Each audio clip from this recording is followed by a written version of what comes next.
ప్రభుత్వానికి ప్రజామోదం ఉందని నిరూపించుకోవాలంటే అధికార పార్టీ సత్తా చాటాలి.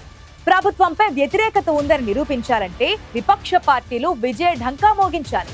అందుకే వచ్చే స్థానిక సంస్థల ఎన్నికలు అధికార విపక్ష పార్టీలకు అగ్ని పరీక్షగా మారాయి.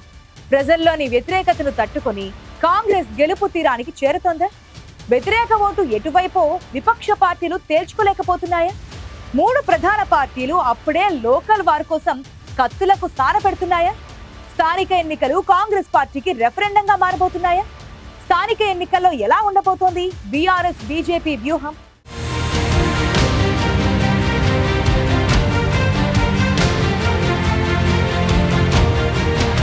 రాష్ట్ర రాజకీయాల్లోని ఆ ఉమ్మడి జిల్లా రాజకీయాలకు ప్రత్యేక గుర్తింపు ఉంది. చైతన్యవంతులైన ఇక్కడి ఓటర్ల తీర్పు అంచనాలకు అందని విధంగా ఉంటుంది. అందుకే 3 ప్రధాన పార్టీలు ఇప్పటి నుంచే ఎత్తులకు పై ఎత్తులు వేయడం మొదలుపెట్టాయి.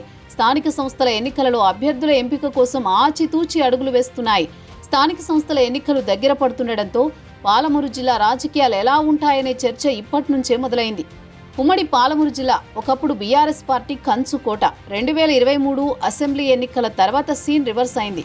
ఉమ్మడి పాలమూరులోని 12 నియోజకవర్గాల్లో కాంగ్రెస్ జెండా ఎగిరింది. దీంతో ఎలాగైనా స్థానిక సంస్థల ఎన్నికల్లో పట్టు సాధించాలని బీఆర్ఎస్ బీజేపీ నేతలు ముందే ప్రయత్నాలు ప్రారంభించారు. స్థానిక సంస్థల ఎన్నికలు జూలై నెలలో జరిగే అవకాశం ఉందని ముమ్మరంగా ప్రచారం సాగుతున్న నేపథ్యంలో ఉమ్మడి పాలమూరు రాజకీయ వర్గాల్లో మళ్లీ చర్చలు మొదలయ్యాయి. స్థానిక సంస్థల పదవీకాలం ముగిసి దాదాపు ఏడాదిన్నర కావస్తోంది. దీంతో పల్లెలు పట్టణాల్లో ఎక్కడి సమస్యలు అక్కడే పేరుకుపోతున్నాయి. మార్చి ఏప్రిల్ నెలల్లోనే స్థానిక సంస్థల ఎన్నికలు జరుగుతాయని ప్రచారం జరిగినా కొన్ని కారణాలతో వాయిదా పడుతూ వచ్చాయి. జూలైలో ఎన్నికలు జరిగే అవకాశాలుండటంతో లోకల్ వార్కి అస్త్రశస్త్రాలతో సిద్ధమవుతున్నాయి అన్ని పార్టీలు. గతంలో బీఆర్ఎస్ ప్రభుత్వం స్థానిక సంస్థల ఎన్నికలకు సంబంధించి రిజర్వేషన్లు 10 ఏళ్ల పాటు కొనసాగేలా అసెంబ్లీలో తీర్మానం చేసింది. అయితే రాష్ట్రంలో ప్రభుత్వం మారడంతో గత ప్రభుత్వ తీర్మానాన్ని రద్దు చేసి రిజర్వేషన్లు మారుస్తారని ప్రచారం జరుగుతోంది.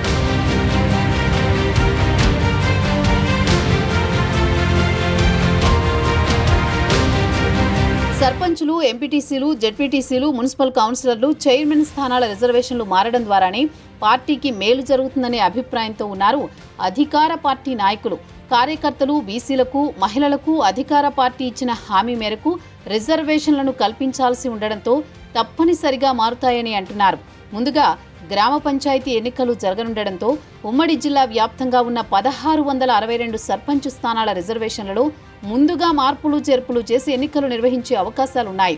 పంచాయతీ ఎన్నికల తర్వాత ఎంపీటీసీ, జెడ్పీటీసీ, మున్సిపల్ ఎన్నికలు నిర్వహించే అవకాశం ఉందని అధికారులు సూచనప్రాయంగా చెబుతున్నారు. వీటన్నింటి రిజర్వేషన్లలో మార్పులు చేర్పులు జరిగే అవకాశాలున్నాయంటున్నారు.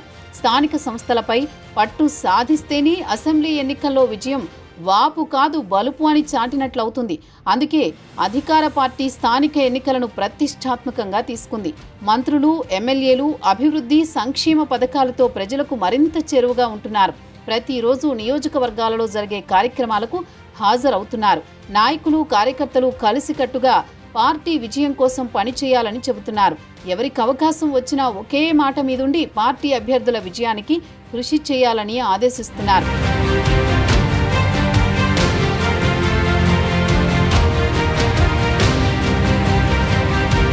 తెలంగాణలో అధికారంలోకి వచ్చి ఏడాదిన్నర కావస్తున్నా ఎన్నికల హామీలు నెరవేర్చడంలో కాంగ్రెస్ ప్రభుత్వం విఫలమైందన్న విమర్శలు వెల్లువెత్తుతున్నాయి. ఏ ప్రభుత్వమైనా అధికారం చేపట్టాక వచ్చే ఎన్నికలను సవాలుగా తీసుకుని ముందుకు వెళుతుంది. కానీ కాంగ్రెస్ ప్రభుత్వం ఏ ఎన్నికలకు వెళ్లాలన్నా వెనకడుగు వేసే పరిస్థితే ఉంది. ప్రభుత్వంపై వ్యతిరేకత ఉందనే ఇంటెలిజెన్స్ రిపోర్ట్తో ఇప్పటిదాకా గడువు ముగిసిన స్థానిక సంస్థల ఎన్నికలు, మున్సిపల్ ఎన్నికలకు వెళ్లలేని పరిస్థితి. కానీ ఇంకా పెండింగ్లో పెట్టే పరిస్థితి లేకపోవడంతో కాంగ్రెస్ ప్రభుత్వం స్థానిక ఎన్నికలను నిర్వహించేందుకు సిద్ధమైంది. కానీ గ్రామీణ ప్రాంతాల్లో ప్రజల్లో ప్రభుత్వంపై వ్యతిరేకత కనిపిస్తోంది. దీంతో విపక్షాల కంటే అధికార పక్షానికే సవాలుగా మారబోతున్నాయి స్థానిక ఎన్నికలు. 6 గ్యారంటీలు, రైతు బంధు, నిరుద్యోగ సమస్య, సంక్షేమ పథకాల అమలు వంటి అనేక అంశాలపై ప్రజల్లో వ్యతిరేకత ఉంది.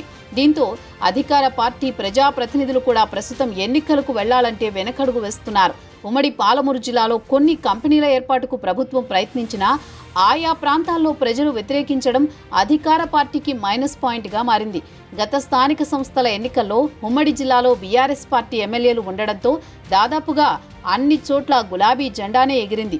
దీంతో పాలమూరు గెడ్డపై ఏ ఎన్నికలు జరిగినా కారు జోరు కనిపించేది. కానీ ఓటమి తర్వాత ఆ పార్టీ కూడా డీలా పడింది. అధికార పార్టీ తీరుని ఎండగట్టేందుకు బీఆర్ఎస్ నాయకులు ముందుకు రావడం లేదని గులాబీ శ్రేణులు అసంతృప్తితో ఉన్నాయి.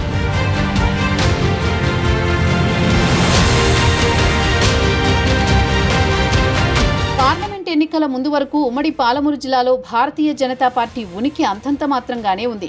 అసెంబ్లీ ఎన్నికల్లో కల్వకుర్తి మినహాయించి మిగతా చోట్ల ఆ పార్టీ అభ్యర్థులు గట్టి పోటీ ఇవ్వలేకపోయారు. అయితే మహబూబ్ నగర్ పార్లమెంటు స్థానాన్ని బీజేపీ తన ఖాతాలో వేసుకోవడంతో సీన్ రివర్స్ అయింది. సీఎం సొంత ఇలాకాలో గట్టి పోటీ ఇచ్చి ఎంపీగా గెలిచారు డీకే అరుణ. ఆమె గెలిచిన తర్వాత పార్లమెంటు పరిధిలోని నియోజకవర్గాలలో కమలోత్సాహంతో ఉంది క్యాడర్. అందుకే స్థానిక సంస్థల ఎన్నికల్లో సత్తా చాటాలనే టార్గెట్తో ఉంది బీజేపీ. రాష్ట్ర ప్రభుత్వ వైఫల్యాలను ఎత్తిచూపుతూనే కేంద్ర పథకాలను ప్రజల్లోకి తీసుకువెళుతోంది కాషాయ దళం. మొత్తానికి అసెంబ్లీ, లోక్సభ ఎన్నికల తర్వాత జరుగుతున్న స్థానిక సంస్థల ఎన్నికల్లో ట్రయాంగిల్ ఫైట్ తప్పేలా లేదు.